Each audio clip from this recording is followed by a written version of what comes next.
I want to talk to you today about God's school, which is a sacred school, and it goes on not only while you are here, but through the years that will stretch out in front of you. And in God's school, that curriculum never has a vacation. It goes on all the time. Let me set that up by saying, when I was a first-year student here back in 1959, one of the guest preachers was Alan Redpath, who was at that time pastor of Moody Church up in Chicago.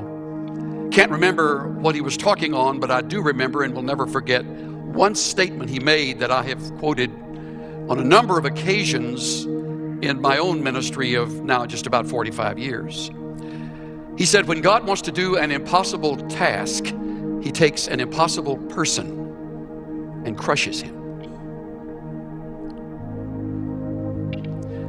God's school is a sacred school of brokenness where we learn what the Lord revealed to Paul as he was writing somewhere in Macedonia, that second letter to the Corinthians, that my grace is sufficient. My strength is perfected in your weakness. Now, the problem comes in the school that God conducts in dealing with us, because most of us do not really truly believe that truth. We run from crushing. We resist it. And if you have been through some of it already, and I know if you have been in the Lord for very long, you've already begun that school, then you know pretty much what I'm going to say. God seems to take delight in cutting his servants down to size, so that in that spirit of genuine and true weakness, brokenness, and humility, he is able to use us and literally minister through us. I want to talk about that. I want to say it enough and just enough for you to hear it and not forget it. Even if we never see each other again, I hope you never forget what you hear this morning. God's desire is to remove from us all of the crutches that we have learned to lean on to get through the schooling of the past, or to get through trials, to get through impossibilities. God's desire is to remove all crutches but himself. His plan is to force us to stop relying on the flesh so that we might start relying on the Spirit. It's an intriguing study to see how God took many of his servants through this who are mentioned in the scriptures. I'm going to choose one today, and in choosing this one, I'm overlooking a half dozen others whose lives illustrate this just as clearly. Perhaps not quite as eloquently as this life.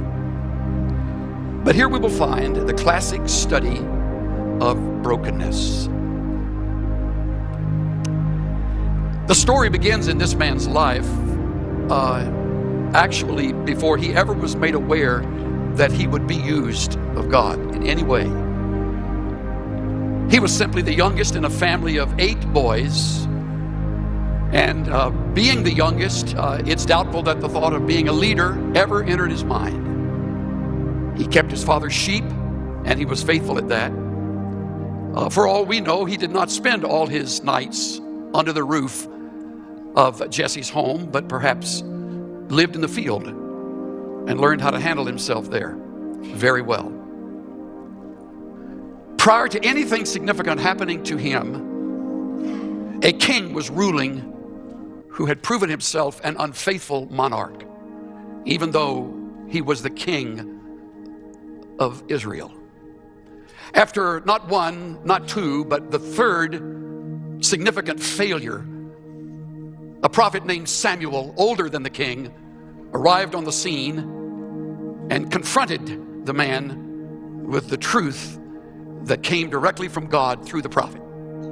You have disqualified yourself from sustaining the role of king over my people.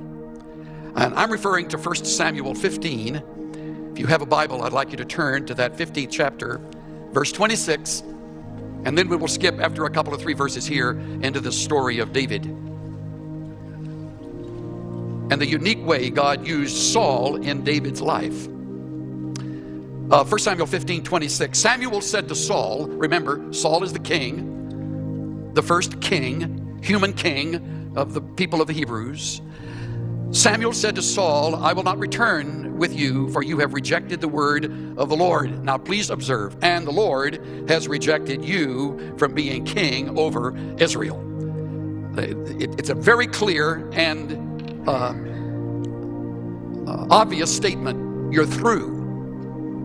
The hand of blessing lifts off you.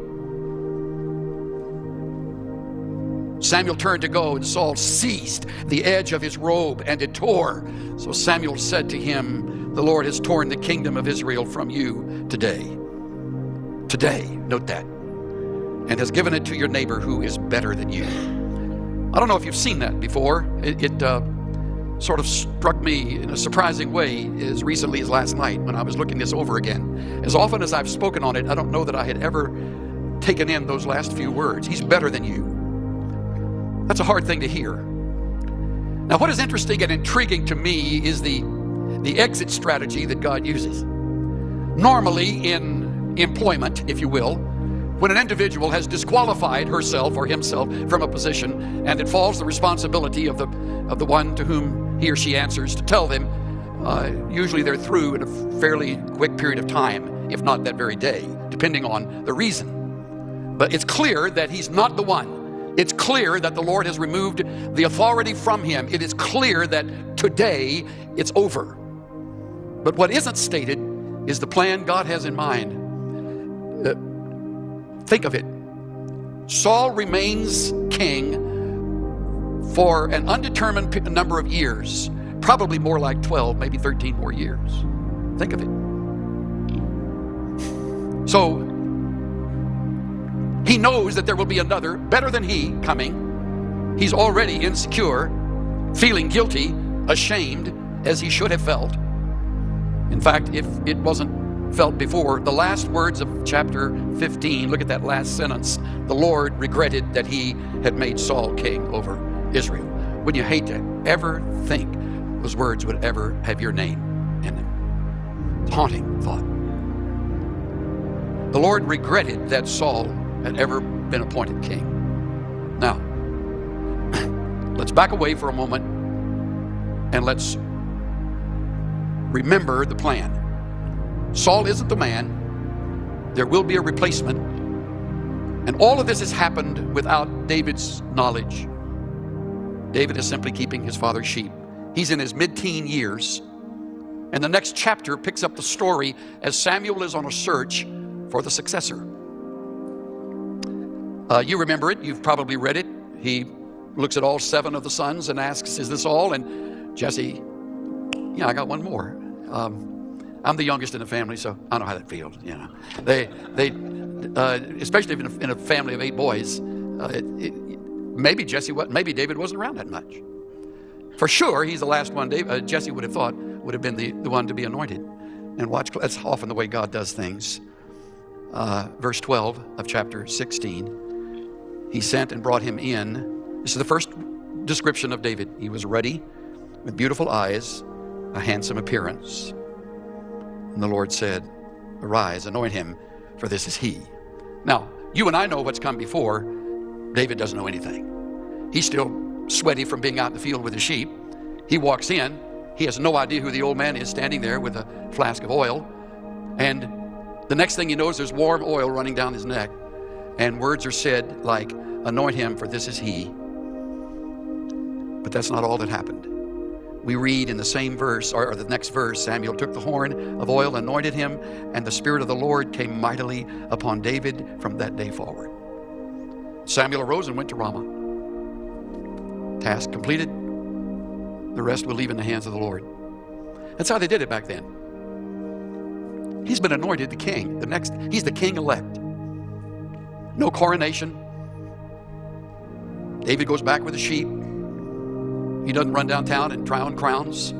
It never dawns on him that there would be any time factor. I'm sure much of it wasn't really that clear to him. You will have moments in your life when there will be such surprises that it will sort of pass by you without you realizing the significance of the moment. He's going to be the king. Saul knows nothing of this. These are scenes altogether separate from each other as God is moving in significant ways in the lives of these who will be in places of leadership. Just as he's moving in your heart and mine, and as he will continue to move, you in one way, you in another, you in yet another, me in another, him in another, and her in another. God operates like that. And he is not obligated to communicate to anyone else what his plan is, even though he may plan to use one of us in the other's life. We don't know how all of that weaves together, but it bundles together into a perfect plan. In this case, into a heartbreaking time of preparation. Because just as the Spirit of God comes upon David, verse 13, a spirit of evil comes on Saul and terrorizes him. Terrorizes him. Saul is never the same. He changes. Charles Ryrie in the Study Bible says this: the evil spirit was used by God as the instrument of judgment on Saul, resulting in a mental disturbance bordering on madness. So now the king is not only threatened with the thought that one better than he will be taking the throne, never told when, just told it's over. So he's now a lame duck serving in a capacity that has no declared ending, not realizing who the next person would be. And here is David, who's been keeping sheep most of his life, hearing words that seem so strange from a prophet he'd never known. And to muddle things even further, Saul now becomes mentally disturbed. Before I go any further, just an addition here. If you have ever served along someone struggling with mental illness, emotional illness, you don't need any further explanation. If you haven't, you can't imagine the madness that accompanies the actions, the reactions. In fact, we'll skip over the great chapter 17, where David kills the giant. And the folk song is written. Saul has slain his thousands, David his 10,000s. And now Saul really is troubled.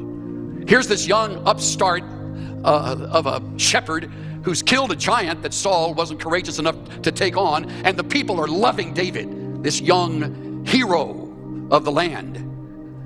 And verse 8 of chapter 18, go there, begins the process of brokenness in David's life. Watch, 18:8. Saul became very angry. The saying displeased him.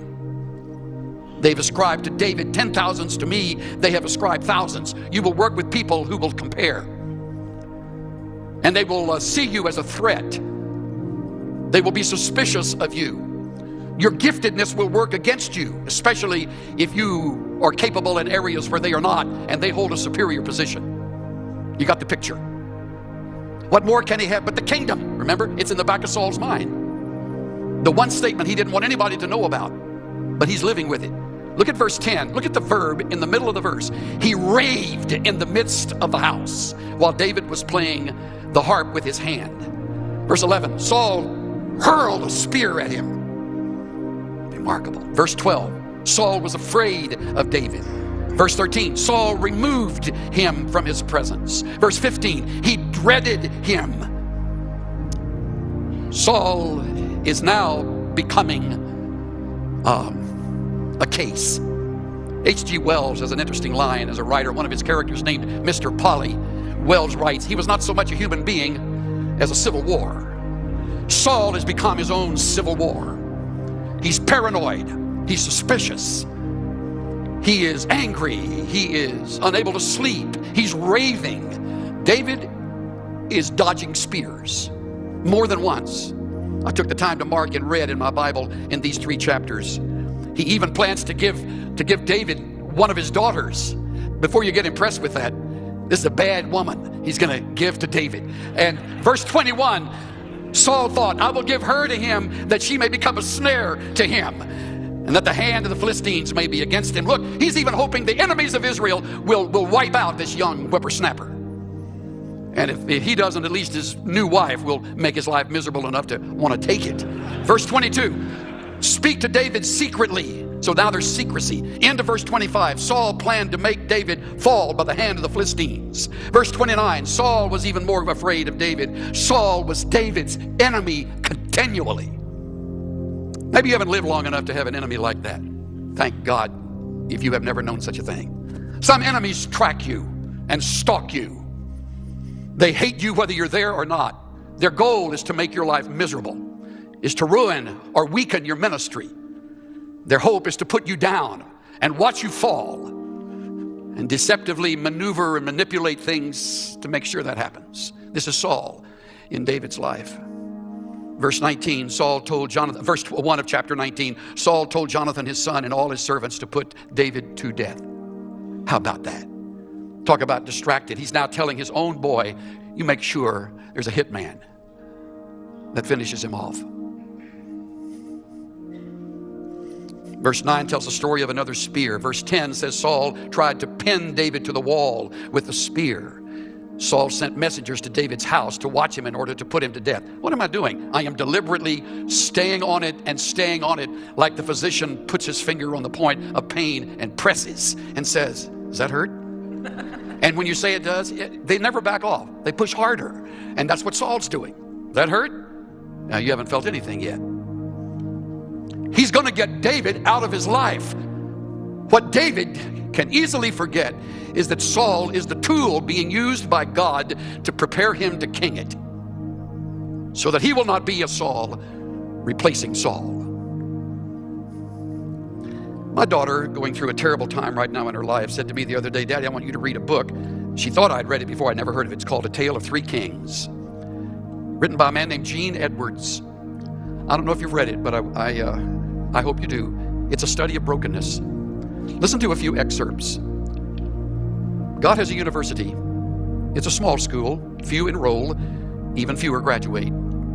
Very, very few indeed. God has this school because he does not have broken men and women. Instead, he has several other types. He has those who claim to be God's authority and aren't broken. He has those who claim to be broken and aren't. And then there are those who are God's authority who are mad and unbroken. And he has, regretfully, a mixture of everything in between. In God's sacred school of submission and brokenness, why are there so few students? Because all who are in this school must suffer much pain. And as you might guess, it is often the unbroken ruler. Don't miss this. It is often the unbroken ruler whom God sovereignly picks to mete out the pain. I've been engaged in 5 ministries in my life of some length. In 3 of the 5 ministries, I've had savages who had as their goal to make my life miserable. I've also had individuals not involved in those ministries apart from those 5 places of service who for some reason chose to look with suspicion on my life. So I speak with some sense of knowledge in this. There was a time in my life when I would fight and work hard at vindicating myself. Through a process of years and the dregs of painful experiences, I have learned that I am unqualified to do that. Furthermore, I do not learn when I am busy about defending myself. It also distracts me from my calling, which is all part of the enemy's plan. It's easy to forget all of that when spears are coming your way. David had a question, this man continues to write. What do you do when someone throws a spear at you? Does it not seem odd to you that David did not know the answer to this question? After all, everyone else in the world knows what to do when a spear is thrown at them. Why, you pick up the spear and you throw it right back. When someone throws a spear at you, David, just wrench it right out of the wall and throw it back. Absolutely, everyone else does that, you can be sure. And in doing the small feat of returning thrown spears, you will prove many things. You are courageous. You stand for the right. You boldly stand against the wrong. You are tough and can't be pushed around. You will not stand for injustice or unfair treatment. You are the defender of the faith, the keeper of the flame. You are the detector of all heresy. You will not be wronged. All of these attributes then combine to prove that you are also a candidate for kingship.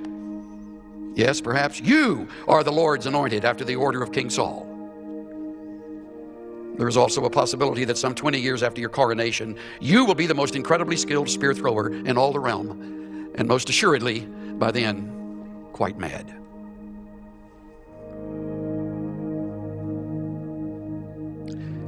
When God wants to do an impossible task, he takes an impossible individual and crushes him. Has spears thrown at him. Has people say things about him that are not true.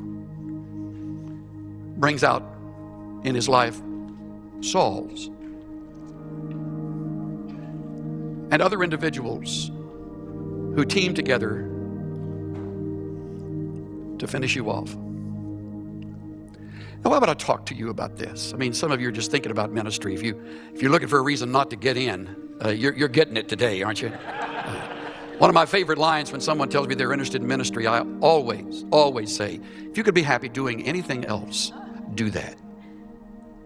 If you can't, then it's a calling. Walk in with your eyes wide open.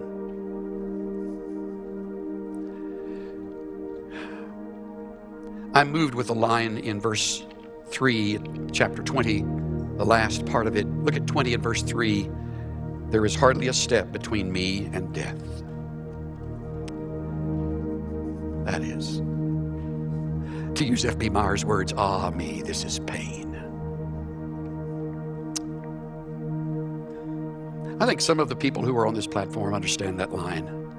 I don't know that I've come to that place where there was just a step between me and death. There have been days when I would wish for death. It was so hard. But David means it literally. In fact, it gets so bad. It gets so bad, if you can believe it, that finally when it's clear and Jonathan says, my daddy's going to kill you. You got to know, my daddy's going to kill you. Go! And David runs and makes his existence in the caves of En-Gedi. If you ever go to Israel, be sure that somebody drives you near so you can walk up to the caves of En-Gedi. He probably showered in the waterfall on the hillside. He lived his life for years in caves and dens. This is the king-elect. This is the man who remembers the oil coming down the back of his neck. Living in a cave for years as Saul plans a way to finish him off. Verse 10, and David arose and fled that day from Saul and went to Achish, king of Gath. Gath, guess who was from Gath? Goliath. This is Philistine territory. That's like Osama bin Laden hiding in the FBI headquarters. What is this? I mean, the people of Gath find out David, the giant killer, is now among them. They don't know anything about the spear throwing. They don't know nothing about the oil that's gone down his neck. They don't know anything about the plan of God. All they know is they've got this wild man in there. And look at what happens to David. This is just incredible. Verse 13, he disguised his sanity before them. David acted insanely in their hands and scribbled on the doors of the gate and let his saliva run down into his beard. He's at the bottom of his life. This is our hero, scratching the door near the king of Gath's palace. Somebody said, you know, there's somebody that we'd like to bring to you. I've always smiled when I read verse 15. The king says, do I lack madmen that you have brought this one to act the madman in my presence? I got enough nuts, you know, I need to bring another one to me. Here's the whole point. It is all designed to take away every crutch. He probably couldn't even name his brothers right by now. Maybe his daddy's dead.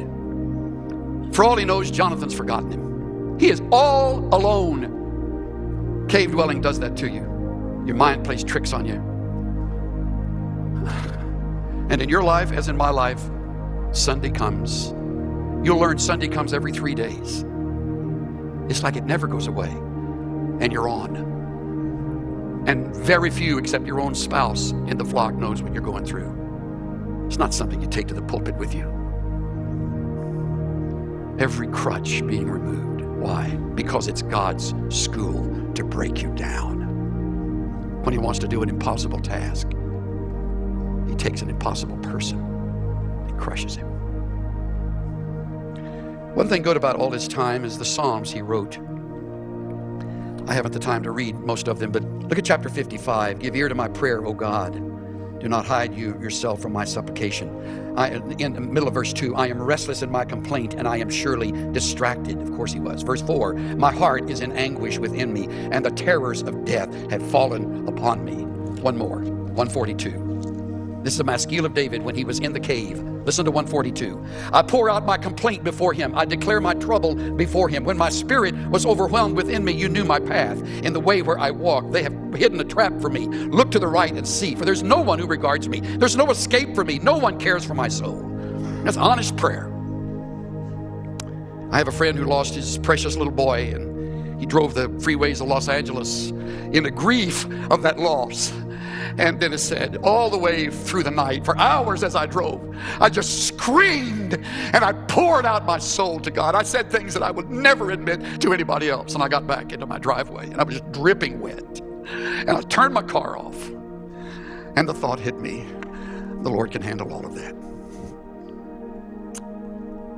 He'll never tell anybody. That's the kind of prayer that David's recording here.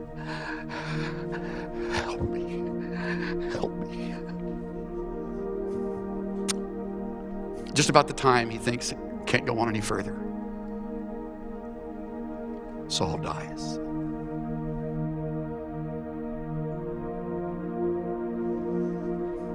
Not once does David attempt to throw a spear at Saul.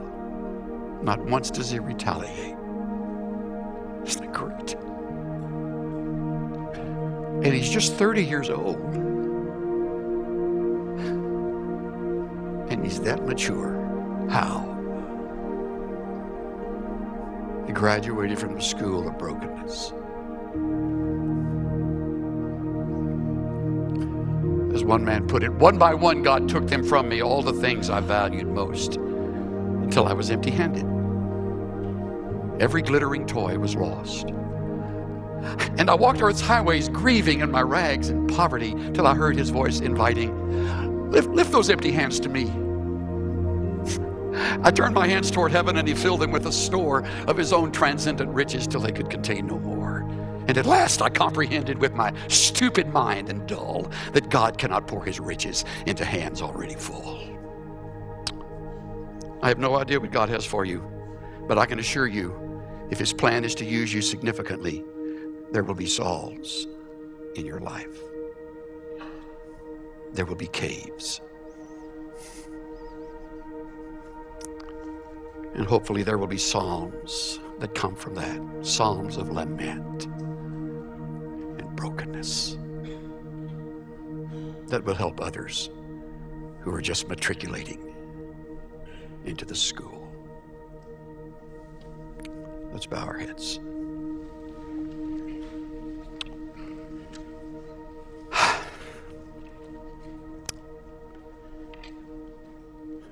While our heads are bowed, as if we have an altar right there in our lap in front of us, just place yourself before him and just tell him, Lord, hold me close. Help me through these excruciatingly, penetratingly difficult days. Keep my eyes fixed on you.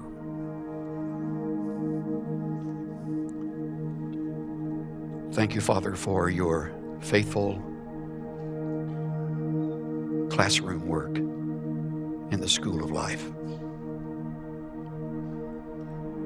Just as Paul had his Alexander, just as Moses had his Aaron and Miriam,